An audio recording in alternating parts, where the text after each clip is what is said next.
Halo teman-teman, salam sejahtera bagi kita semua.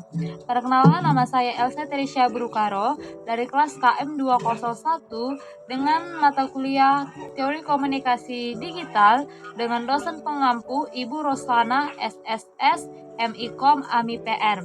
Di sini saya akan menjawab dengan lisan tugas UAS Komunikasi Digital. Yang pertama yaitu adalah bagian A tentang teori manajemen krisis.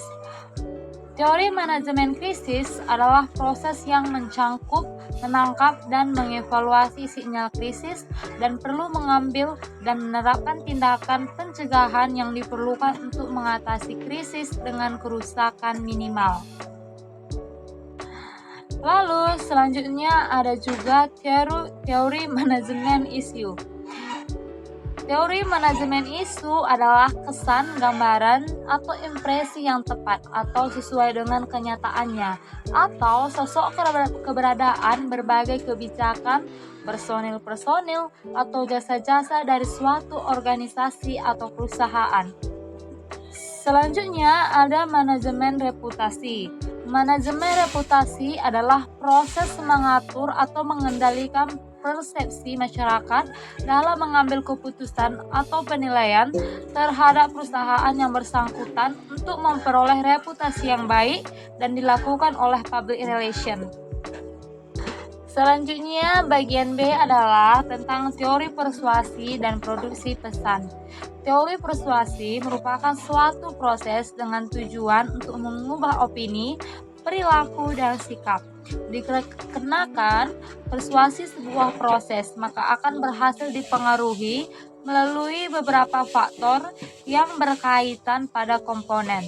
Komponen komunikasi mulai dari komunikasi saluran. Dan produksi pesan adalah bagaimana suatu pesan disampaikan.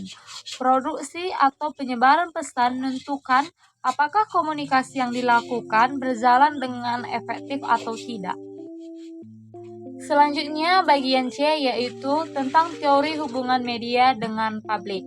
Hubungan antara media dengan public relation merupakan langkah awal dari kinerja PR sebagai narasumber informasi. Dengan adanya media, maka akan mempublikasikan kepada khalayak luas tentang apa yang menjadi program dari public relation. Oleh karena itu, untuk menjangkau kalangan publik yang luas, maka praktisi public relation menggunakan media relation.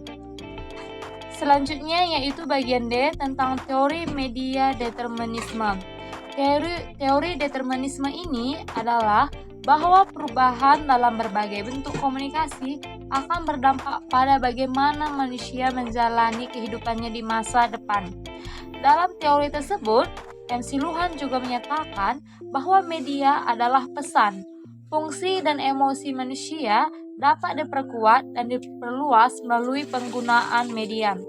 Setiap bentuk media baru yang ditemukan dianggap sangat memperluas beberapa kapasitas manusia. Selanjutnya di nomor 2, saya akan menjelaskan secara detail 3 teori komunikasi dalam kajian media dan khalayak disertai dengan contohnya. Yang pertama adalah teori jarum suntik atau hypodermic needle theory. Teori ini ditampilkan pada tahun 1950-an setelah peristiwa penyiaran kaleidoskop stasiun radio siaran CBS di Amerika berjudul The Invasion from Mars. Teori ini mengasumsikan bahwa media massa memiliki kekuatan yang luar biasa, sehingga khalayak tidak mampu membendung informasi yang dilancarkannya. Sedangkan khalayak dianggap pasif, sehingga tidak bisa bereaksi apapun kecuali hanya menerima begitu saja semua pesan yang disampaikan media massa. Contoh kasusnya, adegan yang ada di film bergenre action sedikit banyak telah mempengaruhi perilaku anak-anak dalam kehidupan sehari-harinya. Apabila mereka berkelahi, tak jarang mereka melakukan sama persis dengan apa yang dilakukan oleh aktor dalam film yang ditontonnya. Oleh karena itu, pengawasan orang tua dirasa sangat diperlukan dalam hal ini. Dan yang kedua adalah teori kultivasi atau cultivation theory. Menurut teori ini, televisi menjadi media atau alat utama di mana para penonton televisi belajar tentang masyarakat dan kultur di lingkungannya. Contoh kasusnya yaitu program acara sinetron yang ditayangkan di televisi swasta, semisalnya Diam-Diam Suka, Cinta Yang Sama, dan lain-lain. Ini masing-masing membahas kehidupan remaja yang menonjolkan masalah percintaan, gaya hidup remaja yang glamor, kenakalan remaja, dan lain-lain. Para pecandu berat televisi akan mengatakan bahwa di masyarakat sekarang, khususnya kehidupan para remajanya, istilah pacaran bukanlah hal yang tabu, bahkan sudah sampai pada taraf yang tidak semestinya, yakni adanya fenomena remaja hamil di luar nikah dan aborsi. Hal ini terjadi karena sinetron yang ditontonnya menonjolkan kasus tersebut. Pendapat itu mungkin memang tidak salah, tetapi itu terlalu menggeneralisasikan ke seluruh lapisan masyarakat. Bahkan pencandu sinetron sangat percaya bahwa apa yang terjadi pada masyarakat sama seperti yang dicerminkan dalam sinetron-sinetron tersebut. Selanjutnya yang ketiga adalah cultural imperialism theory atau teori imperialisme budaya. Teori imperialisme budaya menyatakan bahwa negara barat mendominasi media di seluruh dunia. Hal ini berarti media massa negara barat berdominasi media massa di dunia ketiga. Alasannya, media barat mempunyai efek yang kuat untuk mempengaruhi media dunia ketiga. Media barat sangat mengesankan bagi media dunia ketiga, sehingga mereka ingin meniru budaya yang muncul lewat media tersebut. Dalam perspektif teori ini, ketika terjadi proses peniruan, media negara berkembang dari negara maju, saat itulah terjadi. Dalam perspektif teori ini, ketika terjadi proses peniruan media negara berkembang dari negara maju, saat itulah terjadi penghancuran budaya asli di negara ketiga.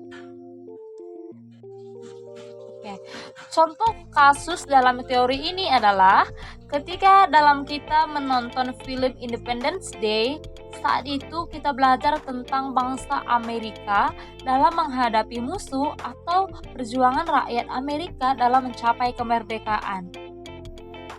Selanjutnya, di sini saya juga akan membahas tentang pengertian teori tradisi kritis.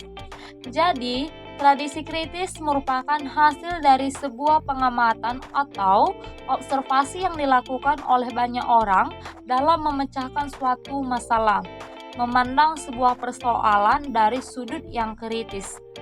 Contoh tradisi kritis ini yaitu tradisi yang berangkat dari sebuah asumsi yang kemudian dibentuk menjadi sebuah pendapat yang didasarkan dari pengamatan atas adanya kesenjangan dalam masyarakat. Jadi, jika dalam proses komunikasi terdapat dominasi sebuah kelompok yang kemudian mengintimidasikan kelompok lainnya.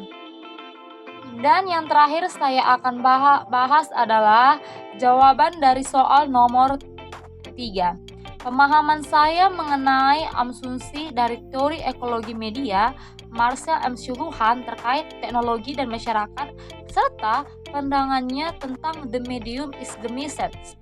Jadi sebelum kita membahas itu, saya akan menjelaskan apa itu teori ekologi media. Teori ekologi media adalah studi tentang bagaimana media, teknologi, dan proses komunikasi mempengaruhi lingkungan manusia. Teori ekologi media berpusat pada prinsip bahwa masyarakat tidak terlepas dari pengaruh teknologi dan bahwa teknologi akan tetap menjadi fokus bagi sebagian besar masyarakat.